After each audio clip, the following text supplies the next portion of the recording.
वालिद साहब की, मेरे जब जेल में थे ना, तो यानी वापस जा रहा हूँ अब मिडिल स्कूल के ज़माने में, तो मेरे जब वालिद साहब जब जेल में थे तो मैं ना उनकी मुलाकात के लिए आया। अब मैं जब घर से चला ना वालिद साहब की मुलाकात के लिए, तो मुझे ना वालदा ने मुझे कहा, उनको फिल्म का नहीं पता था, सिनेमा का पता था।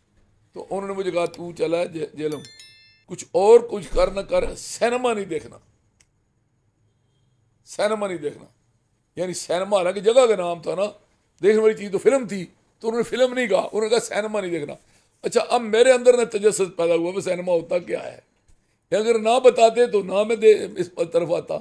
यही बात दफा ना, ये जो आप चीज़ों को बच्चों को समझाते समझाते तारफ करा देते हैं ना, ये मैं अल्लाह जन नसीब करे, जो मौलवी लतीफ़ साहब थे ना, तो ये इनका शियों के साथ बड़ा इख्तलाफ था। तो एक दिन मैं उनके पास बैठा था, तो मैंने कहा हज़रत साहब, शियों को आपका शुक्रिया अदा करना चाहिए। उन्होंने कहा वो क्यों? मैंने कहा शीयत आपने बड़ी फैलाई है। उन्होंने क्यों? मैंने कहा किसी को पता ही नहीं शिया होते को होते हैं। आपने उनके बारे में बता बता के कि ये नमाज को नहीं पढ़ते, ये नहीं करते, वो नहीं करते। तो उन्होंने कहा भाई मुसलमान रह के बंदा नमाज भी ना पढ़े तो काम तो चल जाता है।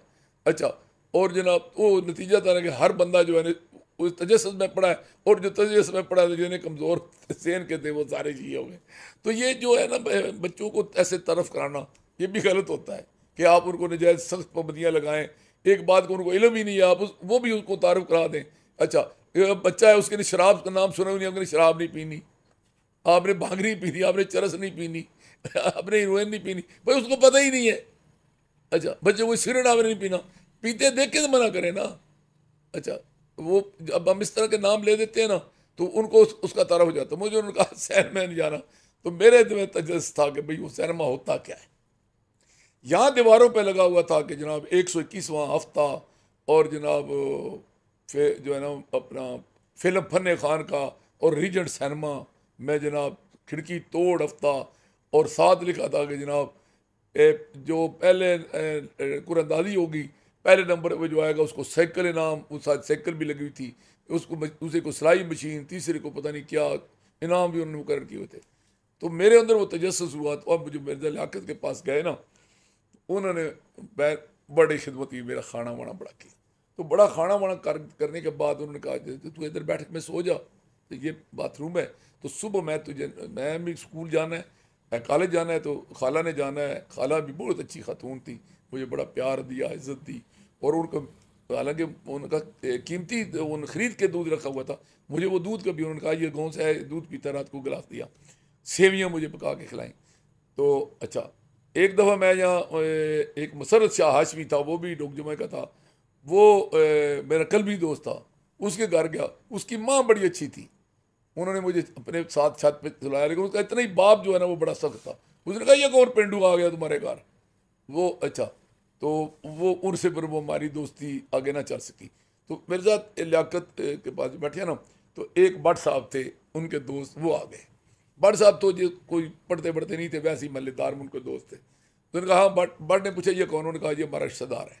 तो ये आया इधर, उन्होंने नहीं बताया, मुझे कहा नहीं बताना जेल वेल का, ये लोग इसको अच्छा नहीं समझते। तो मैंने कहा अच्छा, तो मैंने उस भट्ट से पूछा, मैंने कहा भट्ट यार ये क्या लिखा हुआ है, खिड़की तोड़ ये वो, और ये जनाब सिलाई मशीन और साइकिल भी नाम में, तो ये सिनेमा में ये क्या है? तो उसने कहा कि तू ना लियाकत को कह, तो इस ये पैसे दे तुझे भी और मुझे भी, और हम जो है ना फिल्म देख के आते हैं। हो सकता है कुरानदादी में हमारा साइकिल ही निकल आए, सिलाई मशीन ही निकल आए। मैंने कहा चलो जी। मैंने कहा लियाकत से, मैंने कहा मिर्जा साहब मैंने ये फिल्म देखनी है फन खान। उन्होंने कहा यार तू स्कूल पढ़ता है, पहली बारी गाँव से शहर आया है, तो तू क्या करता है? मैंने कहा नहीं मैं आता रहा हूँ, मेरे वाल साहब का जब केस था। तो उन्होंने कहा कि चल बट यार ये पकड़ पैसे, थोड़े से पैसे होते थे, पता नहीं 100 रुपया का टिकट होता था देखने का, तो ये पैसे पकड़ ले जाए इनको, तो इनको फिल्म दिखा के लिया। तो ये जो टाइम होता है ना, मतलब मेरे ख्याल में 9 से 12 वाला, वो उस शो के लिए मैं डोग जुम्मा से हम आए। तो बट ने जब टिकट लिए ना, तो वो जो कूपन देते थे ना कुर्ताजी के लिए, बट ने मेरा भी अपनी जेब में डाल लिया, मुझे नहीं दिया। अब अच्छा, तो अपने वाला उसने टिकट कहीं बेच दिया, मुझे अंदर बिठाया, अपने वाला बेच दिया। मैंने कहा तू, कहते तू फिक्र ना कर, जब जब ये शो टूटेगा ना, मैं यहाँ मौजूद होगा, तुझे ले जाऊँगा। बट ने वो अपना टिकट भी बेच लिया, और जनाब वो टोकन भी संभाल लिए। और वो वहाँ से आगे पीछे हो गया, मुझे वो बिठाया।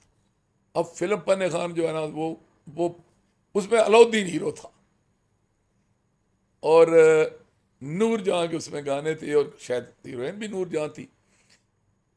उसकी दो बातें मुझे याद रह गई। एक तो ये है कि उसमें शायद, मगर मैं गलत नहीं हूँ तो उसमें यह गाना था कि टांगा आ गया कि चैरियों खाली थे सज्जना नु कैद बोल गई। तो वो मेरे चूंकि वालिद साहब को कैद हुई थी तो मैंने रोना शुरू कर दिया सैनमे के अंदर ही।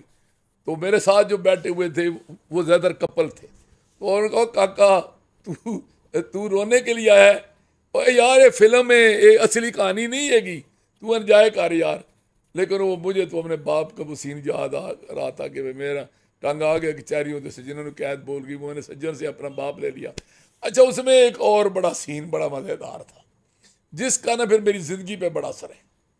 वो यूं था कि अलाउद्दीन जो हीरो था ना, उसका बाप मौलवी शोलवी दाढ़ी वाला बड़ा नेक आदमी था, लेकिन अलाउद्दीन जो था ना ये शहजादा टाइप आदमी था। इसने लोफरों का एक परिवार ग्रुप तैयार किया हुआ था। बाप को नहीं पता था कि मेरा पुत्र जो है ना बाहर लोफरी पुना करता है, तो इसने जग्गों का एक टोला बनाया हुआ था और जग्गों के साथ लड़ाई होती थी। तो एक दिन उसके बेली आकर उसको बताते हैं कि जनाब यहाँ एक मेला लग रहा है, तो मेले पर जनाब बड़ी आ रही है गाने वाने वाली, तो यार को पैसों का बंदोबस्त कर दो, वहाँ चलते हैं। अब अलाउद्दीन अपने बाप के पास आता है तो वो बाप के पास बड़ा नेक मन के, और ये जो टोपी पहनी होती है आजियों वाली, वो कहते बाप उसको कहता है कि क्या? उन्होंने कहा अब्बा देख तेरी तरह देख देख के ना तो मेरे अंदर भी जो है ना नेकी का जज्बा पैदा हो गया है। वो अलाउद्दीन अपने बाप को कहता है कि तेरे तरफ देख देख के मेरे अंदर भी नेकी का जज्बा पैदा हो गया। तो उसने कहा कि खैर हुए, कौन सी नेकी? उन्हें कहा मेला ना, उसने कहा कि जो मेरा ना दोस्त है फलाने गाँव का, तो उनके गाँव में ना एक बेवा हुई है, तो वो उसके निके निके बच्चे हैं, तो मैंने अफसोस के लिए जाना है, तो मैं चाहता हूँ कि पैसे ले जाऊँ और उसको उसकी माई की मदद करूँ। तो उसके बाप ने तो उसको जनाब कोई 10 वाले 20 वाले वो रुपये वाले उसने काफ़ी 200-400 रुपया दे दिया। अब अलाउद्दीन दोस्तों के साथ मिला है और चल के जनाब मेले में पहुंच गए। तो वहाँ जनाब गाना शुरू कर दिया, तो इन्होंने मेले फेंकनी शुरू कर दी। तो इधर से आ रही है तो अलाउद्दीन के सामने अपने नादो नखरे दिखा रही है, लेकिन इसी दौरान इनके पैसे ख़त्म हो गए। जब पैसे ख़त्म हो गए तो और टोला था, उन्होंने वेले देनी शुरू कर दी। अब उसने इनको छोड़ा तो वो उधर उधर मुतवज्जो हो गई। जब उधर मुतवज्जो हो गई ना, ये असल में कि सबक होता है कि ये दुनिया है कि तुम्हारे पास कुछ है तो लोग तुम्हारे तरफ तवज्जो रख रहे हैं, नहीं है तो ये 1 मिनट में आंखें बदल जाते हैं। तो हम उसे और सन में नेगेटिव में ले जाते हैं, पॉजिटिव भी इसमें बड़े सबक हैं। तो अब अलाउद्दीन के दोस्तों को कहा कि यार ये बड़ी बेवफा निकली है, पैसे हमसे लेकर उसके बाद हमारी तो देखती नहीं है, तो ये फंडर कौन आ गए? तो ये ज़रा थोड़े से बदमाश तगड़े थे, तो इसने अलाउद्दीन ने ऐसे इशारा किया उनको, बस तुम अपना काम देखो। उन्होंने वही उनकी ढोलकियाँ, उनके वो जो हारमोनियम वो उठाए और उस टीम के ऊपर मारे और उनकी आशिया टूट गई। और वो जो टीम जो है ना उसको फेंटी लगाई, वो टीम भाग गई, ये भी भाग गए जो गाने बजाने वाले थे। अब सिर्फ ये और इसके संगी रह गए। तो इसके संगियों ने आकर कहा देख उस्ताद देख, गुरु बता, यानी कि उनका मतलब यह था कि हमने काम दिखाया। तो मुझे आज तक वो सीन याद है कि अलाउद्दीन ने एक डायलॉग बोला, जो डायलॉग मेरी ज़िंदगी में बड़ा मैटर करता है। वो मैंने वो जो अंग्रेज़ ने लिखा था ना, Mongol used to chase off the enemy up to the gate of the hell, कि मुगल अपने दुश्मन का पेशा जन्म के आखिरी दरवाजे तक करते हैं। जो गाँव में सोंदा खान नंबरदार ने कहा था कि यार ये मुगल हैं, ये तो कबर तक पीछे करते हैं, तो ये भी उसके साथ मिलता जुलता डायलॉग तीसरा मेरी ज़िंदगी में आया। तो वो इसने ऐसे किया, ऐसे ना हाथ रख के ना अलाउद्दीन ने, तो उसने कहा साडे नाल जिन्हें वैर पाया बेबे उदी वैन पाया। तो फिर हमारे साथ भी ज़िंदगी में जिसने वैर पाया ना जी, जब तक उसकी बेबे ने वैन नहीं पाया हमने उसका काड़ा नहीं छोड़ा। अभी ताता ये हालत देख लेना फवाद चौधरी की कि 2016 में इसने सारे हमारे साथ ज्यादती की, हमसे टिकट छीना और इमरान खान ने PTI डांस करने वाले को टिकट दे दिया वो दिन। और वो हमने पूरे 7 साल उसके जबरो तशद्दुद का मुकाबला किया। हमारी जायदादों पे कब्जे हुए, हमारे कारोबार तबाह हुए, हमारी ज़मीनों के मुआवजे नहीं मिले, अरबों रुपए का नुकसान हमारा हुआ और हमारा कारोबार बंद कर दिए। मैं ज़मीन यानी मुआशी तौर पर सियासी तौर पर उस बंदे ने ज़ीरो माइनस कर दिया। हमने उसके आगे हार नहीं मानी, हमने बताया कि ये 2 नंबर बंदा है और ये इंशाअल्लाह एक दिन आएगा लोगों के सामने नंगा होगा। तो अल्टीमेटली जिस दिन वो भाग रहा था ना, तो दुनिया कह रही थी कि वो ये देखो जी, वो ये तो 2 नंबर आदमी है। तो मैंने कहा हमारा 7 साल की मेहनत, जो रात को हम कनूते नाजला पढ़ते थे, दिन को सारा दिन उसकी कहानी बताते थे, तो वो हमने कहा था कि पुत्र तूने साडा वैर पाया, बेबे तेरी वैन पाएगी। तो वो अलाउद्दीन का ये जो डायलॉग है ना, ये मेरी ज़िंदगी का हिसाब बन गया।